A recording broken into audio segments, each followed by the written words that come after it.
विद्यार्थियों, मैं विक्रम सर आप सभी का पीडीएस के इस ऑनलाइन ग्रुप में स्वागत करता हूं। आज हम लोग चर्चा करने वाले हैं विज्ञान में लेसन 4 कार्बन और उसके यौगिक।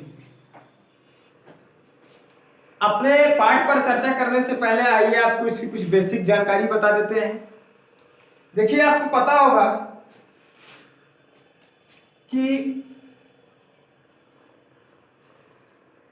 रसायन विज्ञान के 2 भाग होते हैं। हालांकि और कई भाग होते हैं, 3 भाग होते हैं उसके, लेकिन आपके हिसाब से देखा जाए कक्षा 10 के हिसाब से केवल 2 भाग होते हैं। पहला क्या होता है? कार्बनिक रसायन, अकार्बनिक रसायन।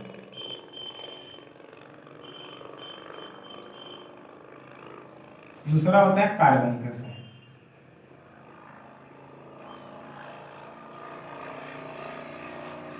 इसके पहले यानी 3 पार्ट तक हम लोगों ने जो पढ़ा वो किसका हिस्सा था? अकार्बनिक रसायन का था। जैसे पहला पार्ट भी हमने पढ़ा वो भी अकार्बनिक रसायन, दूसरा पार्ट पढ़ा वो भी, तीसरा पार्ट वो भी, यानी इनऑर्गेनिक केमिस्ट्री का हिस्सा था। अब जो हम पढ़ेंगे यानी लेसन 4 से जब हम पढ़ने जा रहे हैं वो क्या है? कार्बनिक रसायन का हिस्सा है। किससे? कि कौन सी रसायन का? कार्बनिक रसायन का। अब दिमाग में बात आती है कि व्हाट्स मीन ऑर्गेनिक केमिस्ट्री, यानी कार्बनिक रसायन कहते किसे हैं? तो इसमें होता है, इसकी परिभाषा यह है कि रसायन विज्ञान की वह शाखा, रसायन विज्ञान की वह शाखा जिसके अंतर्गत कार्बन, इसके अंतर्गत, जिसके अंतर्गत कार्बन और उससे जुड़े समस्त यौगिकों का अध्ययन किया जाता है, वो क्या कहलाता है? अकार्बनिक रसायन कहलाता है। कोई हमसे पूछे व्हाट्स मीन ऑर्गेनिक केमिस्ट्री तो क्या बताएंगे आप?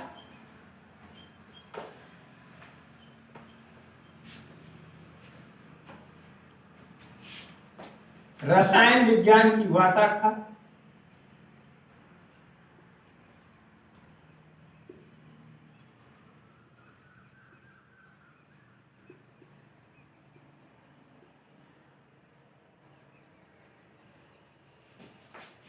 जिसके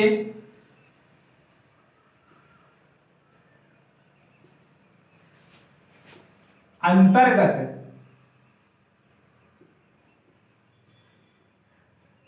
कार्बन और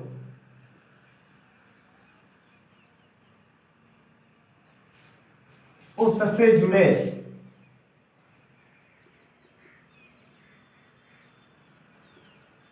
समस्त यौगिकों का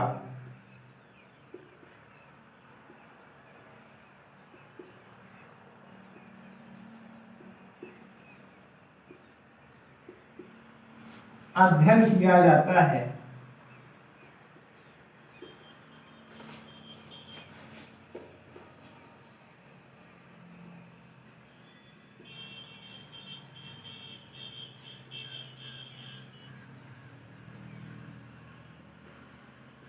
उसे क्या कहते हैं हम लोग? कार्बनिक रसायन कहते हैं। क्या कहते हैं? कार्बनिक रसायन कहते हैं, जिसके अंतर्गत कार्बन और उससे जुड़े समस्त यौगिकों का क्या किया जाता है? अध्ययन किया जाता है। वो कैसे, कौन सी रसायन विज्ञान होती है हमारी? ये क्या? कार्बनिक रसायन यानी ऑर्गेनिक केमिस्ट्री।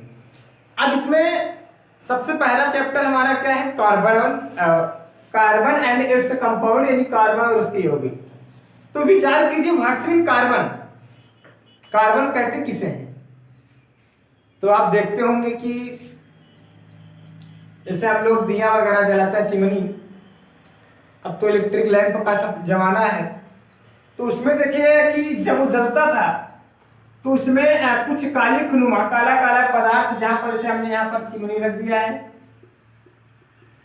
तो यहाँ पर जैसे दीवार है, तो यहाँ पर कुछ काले रंग का क्या होता था? एक लेप लग जाता था, जिसको हम लोग क्या कहते हैं? कार्बन कहते हैं।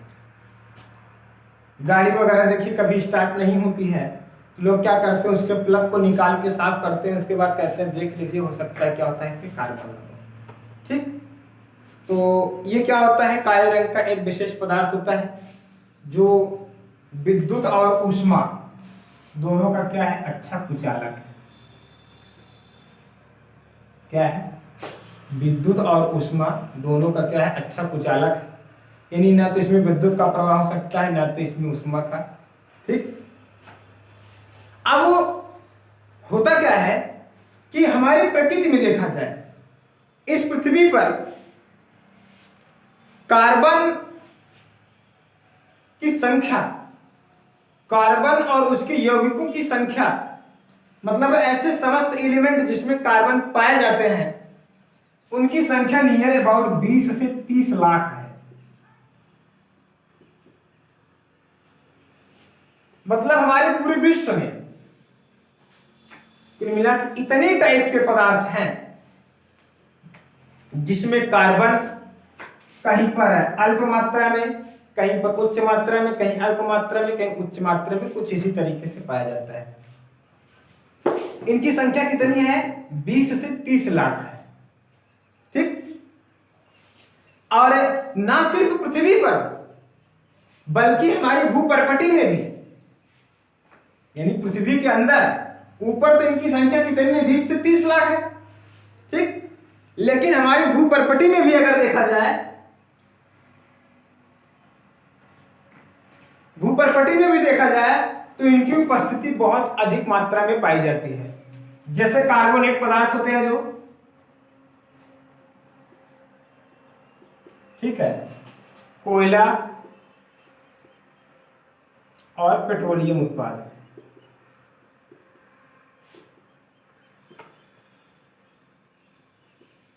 पेट्रोलियम उत्पाद में आपको पता है जैसे सीएनजी,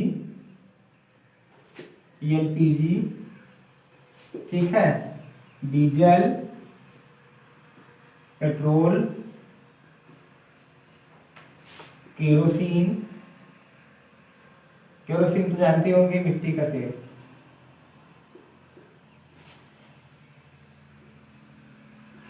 एक होता है भारी तेल।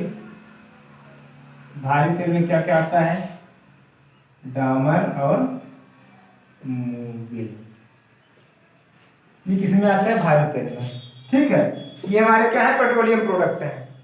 सीएनजी है, एलपीजी है, डीजल है, पेट्रोल है, ठीक है, केरोसिन है, मिट्टी का तेल है, भारी तेल है, इसमें डामर और मोबिल आते हैं। ठीक। तो इन सभी में भी जो हमारा कार्बन है, किसी में अल्प मात्रा में, किसी में उच्च मात्रा में पाया जाता है, लेकिन ज्यादातर अल्प मात्रा में ही पाया जाता है। नियर अबाउट 0.2% इसकी मात्रा समय पाई जाती है। पृथ्वी के अंदर हमने बात, पृथ्वी के ऊपर इसकी संख्या कितनी है? 20 से 30 लाख है। ठीक। पृथ्वी के अंदर इसकी पृथ्वी के ऊपर इसकी संख्या कितनी है जिसमें कार्बन पाया जाता है? 20 से 30 लाख है। पृथ्वी के नीचे जब में, यानी भूपर्पटी में भी, किसमें?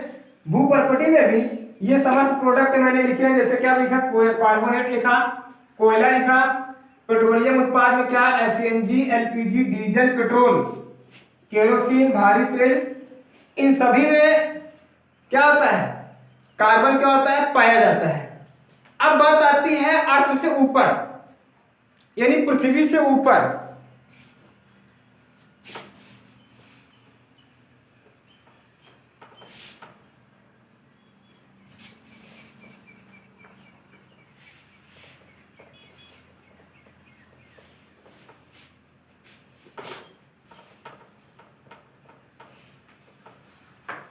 क्या ये पृथ्वी से ऊपर, यानी हमारे एटमॉस्फेयर में या हमारे वायुमंडल में भी क्या कार्बन पाया जाता है अथवा नहीं पाया जाता है? तो जी हाँ, इसका जवाब होगा हाँ। क्योंकि आपको पता है कि मानव जीव के लिए कौन कौन सी गैसें जरूरी होती है? एक तो होता है ऑक्सीजन, जिसको क्या करता है? एक्सेप्ट करता है। दूसरा होता है कार्बन डाइऑक्साइड। क्या होता है? Carbon dioxide. अब कार्बन डाइऑक्साइड जब नाम है तो इट इज कंफर्म कि यहां पर क्या है? कार्बन पाया जाता है। यानी पृथ्वी पर जितनी वस्तुएं पाई जाती हैं लगभग सभी में कार्बन, चाहे किसी में अल्प मात्रा में, किसी में उच्च मात्रा में। पृथ्वी के अंदर भी क्या होता है?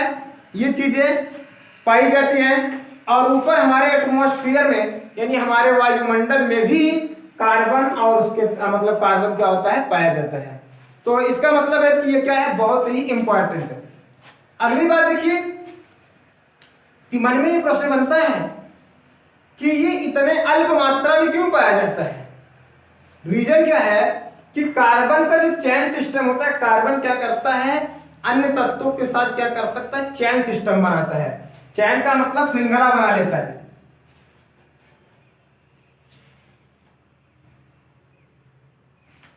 अन्य तत्वों की अपेक्षा कार्बन के संयोग करने की क्षमता, यानी अन्य तत्वों से ये क्या कर सकता है, इसके जुड़ने की क्षमता क्या होती है, बड़ी तेज हो जाती है। इसलिए ये सभी से क्या कर सकता है, श्रृंखला बना लेता है।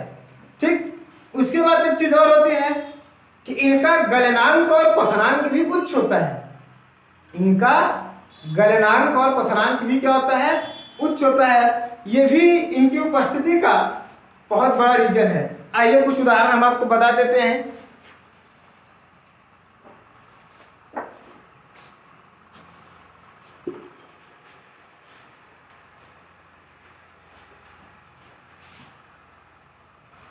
जैसे हमारे कुछ कंपाउंड हो गए यौगिक,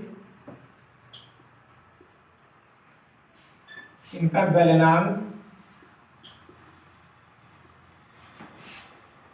क्वथनांक,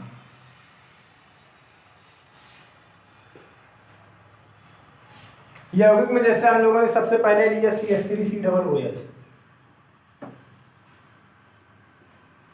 ये हमारा क्या है, एसिटिक एसिड है। क्या है, एसिटिक एसिड है। इसका कितना होता है, गलनांक होता है 290 केल्विन। कितना होता है, 290 केल्विन होता है। और क्वथनांक कितना होता है, 391 केल्विन होता है। कितना होता है, गलनांक कितना होता है, 290 केल्विन होता है। क्वथनांक कितना होता है, 391 केल्विन। अगला हम लोग लेते हैं क्लोरोफॉर्म, CHCl3। ये क्या है, क्लोरोफॉर्म है।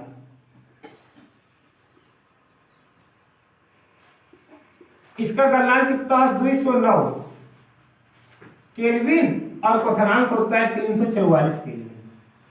क्या होता है, 209 केल्विन और 344 केल्विन। अगला हम लेते हैं क्या, एथेनॉल। एथेनॉल क्या होता है, CH3CH2OH, या फिर आप इसको क्या कर सकते हैं, C2H5OH कह सकते हैं। इसका गलनांक कितना होता है, 156 156 केल्विन होता है। क्वथनांक कितना होता है इसका, 351 केल्विन होता है। ठीक है, अगला हम लोग क्या ले सकते हैं, मेथेन ले सकते हैं, CH4। ये क्या है, मेथेन। ठीक, ये एथेनॉल है, ये क्लोरोफॉर्म है, ये एसिटिक एसिड है। इसका गलनांक कितना होता है, इसका गलनांक होता है 90 केल्विन और क्वथनांक कितना होता है, 111 केल्विन। ठीक, तो ये सारे ऐसे बहुत सारे कई रीजन है, जैसे श्रृंखला बनना, गलनांक और क्वथनांक का उच्च होना भी क्या कर सकता है, इनको ये बताता है कि गलनांक और क्वथनांक का उच्च होना और चैन सिस्टम बनाना, यही तो बहुत बड़े रीजन है कि प्रकृति में इनकी उपलब्धता लगभग हर वस्तु में पाई जाती है। ऐसा नहीं है कि केवल यही चैन सिस्टम बनाता है, और भी कई ऐसे एलिमेंट हैं जो क्या कर सकते हैं, इस प्रकार का सिस्टम बना सकते हैं। जैसे हाइड्रोजन से संयोग करके H2 बनाता है, नाइट्रोजन से संयोग करके N2 बनाता है। ठीक है, ऑक्सीजन से जुड़ करके क्या बनाता है, ऑक्सीजन O2 बना लेता है। नाइट्रोजन और हाइड्रोजन मिलकर क्या बनाते हैं, N और S मिलकर क्या बनाते हैं, NH3 बना लेते हैं। इस तरीके के बहुत सारे एलिमेंट हैं, लेकिन यह है कि सबसे ज्यादा वो है कार्बन। तो और इसकी वैलेंसी कितनी होती है, 4 होती है, यानी अपने साथ क्या कर सकता है, अधिकतम 4 तत्वों का सहयोग कर सकता है। तो इसके अलावा आज इतनी चर्चा हमने कर दिया है कार्बन के बारे में, यानी पूरी चर्चा आज हमारी किसके बारे में रही, कार्बन के बारे में रही। इसके आगे की चर्चा हम लोग अगले वीडियो लेक्चर में करेंगे। तो इस वीडियो लेक्चर में अगर आपको किसी भी प्रकार की समस्या है तो आप हमारे व्हाट्सएप नंबर 8858195865 पर 8858195865 पर कॉल करके अथवा व्हाट्सएप करके समस्या का समाधान प्राप्त कर सकते हैं। Thank you. Subscribe now and press the bell icon. Never miss an update.